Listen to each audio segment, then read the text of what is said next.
Hello everyone, welcome back to the lecture series on microwave and radar engineering. In this lecture, I am going to discuss the operation of pulsed radar with the help of its block diagram. So these are the learning outcomes. So after successful completion of this lecture, you will be able to explain the working of pulsed radar system with the help of its block diagram. The basic parts of the radar system are illustrated in this simple block diagram of the pulsed radar.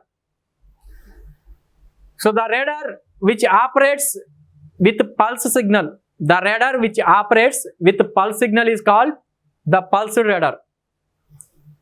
So here it is like pulse train.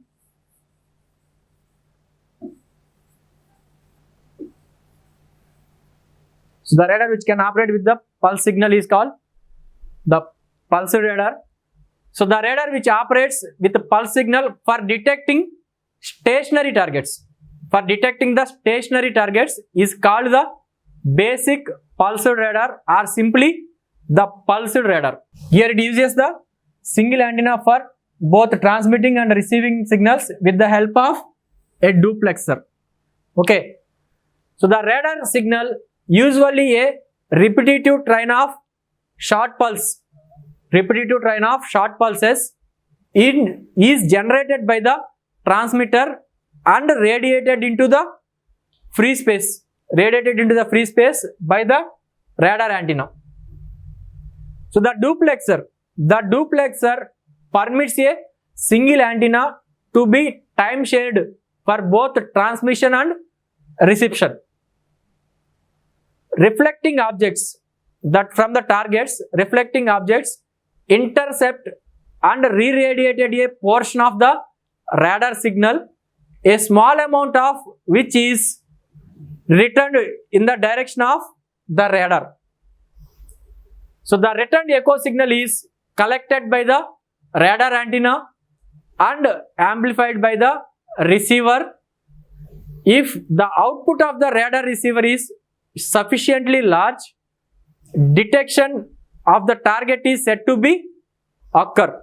A radar generally determines the location of a target in range and angle, but the echo signal also can provide the information about the nature of the target. The output of the receiver may be presented on a display to an operator who makes the decision as to whether or not the target is present, or the receiver output can be processed by electronic means to automatically recognize the presence of a target and to establish a track of the target from detections made over a period of time. In some applications, the processed radar output might be used to directly control a system such as a ground missile without any operator intervention. Okay, so next, the basic operation of the pulsed radar. So for your better understanding purpose, we can see the animation of universal block diagram of pulsed radar. So here it is the universal block diagram of pulsed radar. So now we can observe this one. Here the radar antenna transmits the signal into the space. Here at this point the object is present, the target is present, and that signal is intercepted by that object and re-radiated in many directions. Some portion will be received by the antenna and it is further processed in the receiver. See, here it is. This is the transmitted pulse train. Transmitted pulse. Here it is the received echo signal. So you can observe this one. So transmitted pulse, and then after receiving the echo signal from the target, so it can be processed further in the receiver section.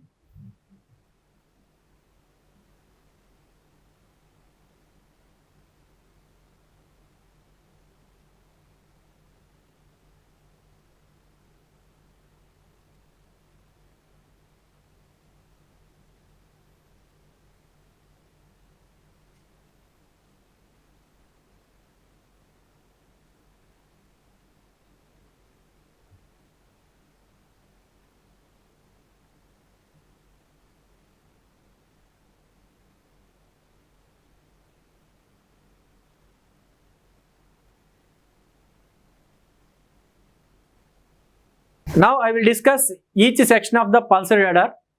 So first one will be the transmitter section. So the first one will be the transmitter section. So the transmitter is shown as a power amplifier. So which is already we have seen in this figure. So this will be the transmitter section. This will be the transmitter section, and here it will be the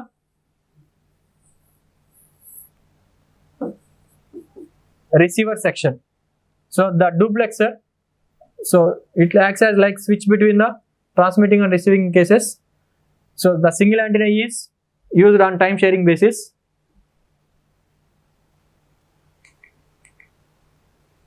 So first section will be the transmitter. So the transmitter is shown as a power amplifier. A power amplifier such as a klystron, traveling wave tube, or crossfield amplifier, and a solid state device. Okay. So a power oscillator such as a magnetron oscillator. A magnetron also can be used as the transmitter.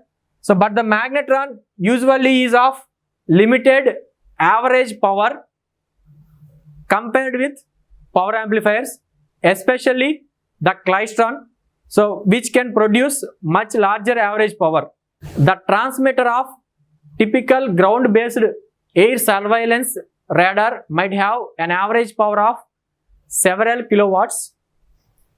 Short-range radars might have powers measured in milliwatts.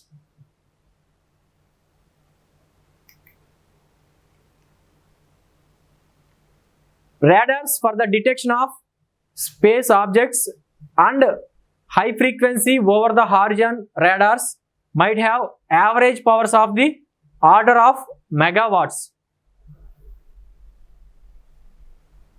The radar equation shows that the range of a radar is proportional to the fourth root of the transmitter power. So radar equation, the range of the radar is proportional to the fourth root of the transmitter power. So thus to double the range requires that the power should be increased by a factor of 16.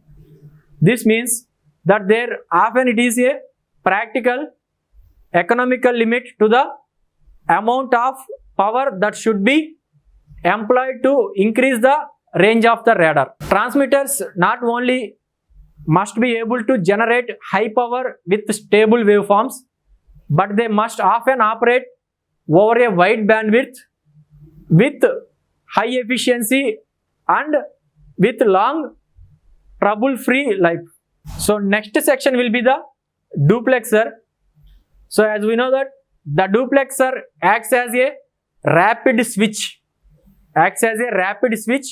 to protect the receiver from damage when the high power transmitter is on.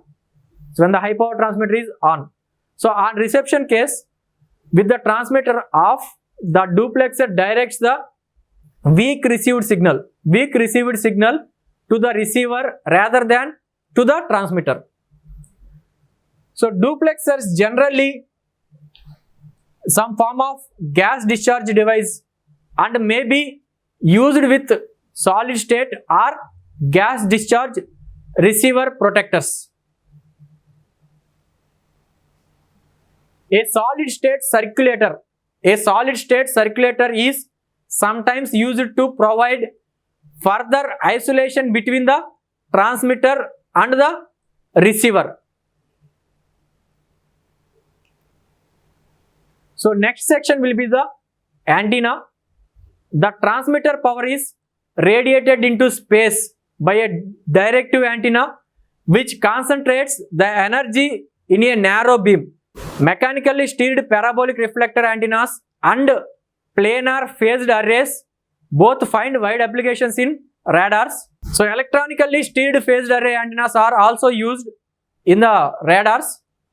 So the narrow directive beam that is characteristic of most radar antenna not only concentrates the energy on the target but also permits a measurement of the direction to the target. So a typical antenna beam width for the detection or tracking of aircraft might be about 1 or 2 degrees only. So a dedicated tracking radar generally has a symmetrical antenna which radiates a pencil beam pattern. So the usual ground-based air surveillance radar that provides the range and azimuthal of the target generally uses a mechanically rotated reflector antenna with a fan-shaped beam, narrow in azimuth and broad in elevation. The size of the radar antenna depends on the frequency, whether the radar is located on the ground or on a moving vehicle, and the environment in which it must be operated. The lower the frequency, the easier it is to produce a physically large antenna, since the mechanical tolerances are proportional to the wavelength. So in the ultra high frequency band, a large antenna, either reflector or phased array, might have a dimension of 100 feet or more also. So at the upper microwave frequencies, that is such as X bands, so that is X band is extending from 8 to 12 gigahertz, the radar antennas greater than 10 or 20 feet in dimension can be considered large.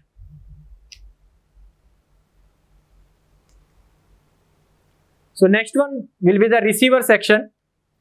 In the receiver section, the signal collected by the antenna is sent to the receiver, which is almost always of the super heterodyne type receiver. Super heterodyne type receiver we are using in this case. The receiver serves to separate the desired signal from the ever present noise and the other interfering signals, and amplifying the signal sufficiently to actuate a display such as a cathode ray tube, or to allow automatic processing by some form of digital device. At microwave frequencies, the noise at the receiver output is usually that generated by the receiver itself rather than external noise which enters through the antenna. The input stage of the receiver must not introduce excessive noise which would interfere with the signal to be detected. A transistor amplifier as the first stage offers acceptably low noise for many radar applications.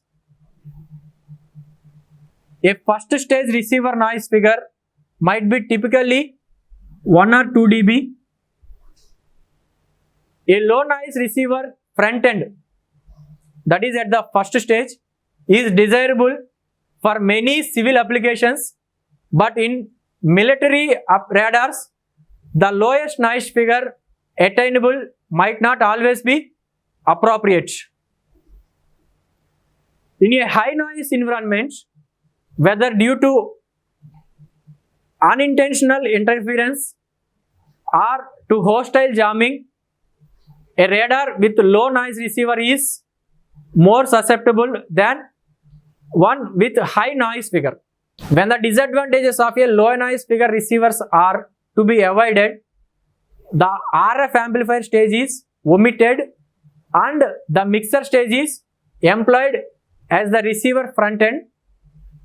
The higher noise figure of the mixer can be compensated by the equivalent increase in the transmitter power.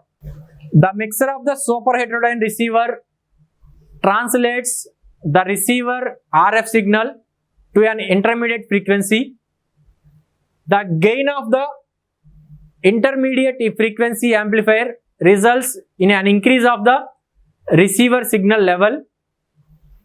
The IF amplifier also includes the function of the matched filter. So the matched filter, which one maximizes the output signal to noise ratio.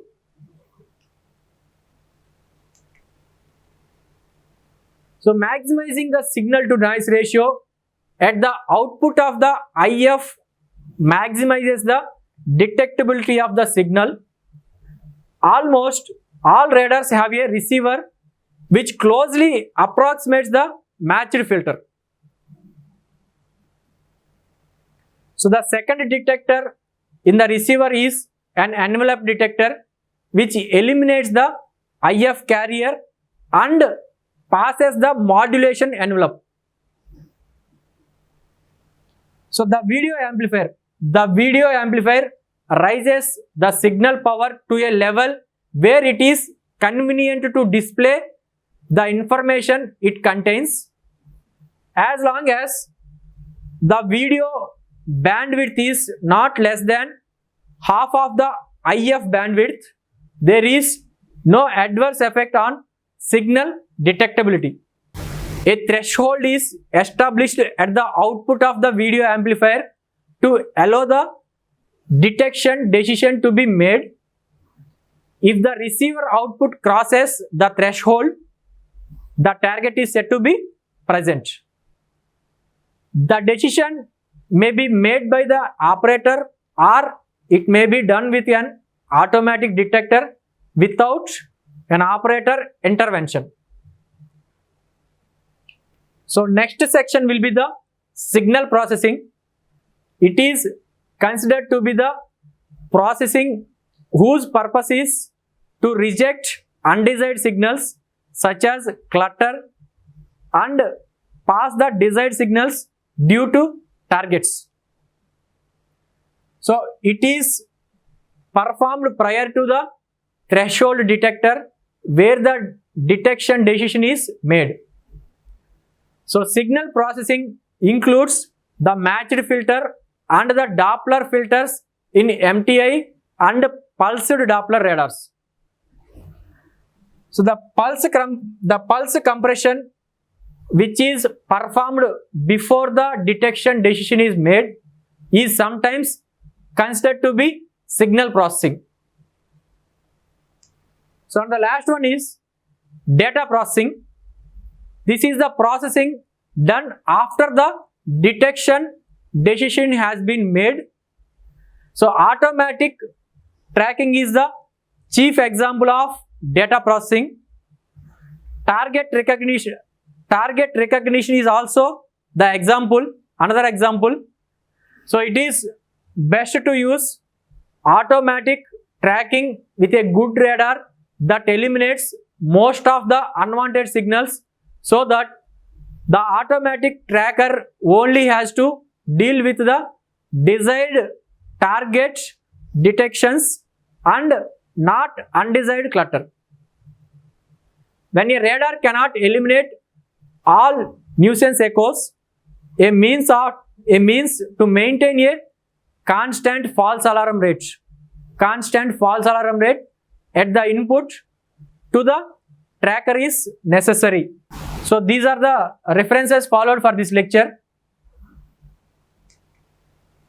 Thank you.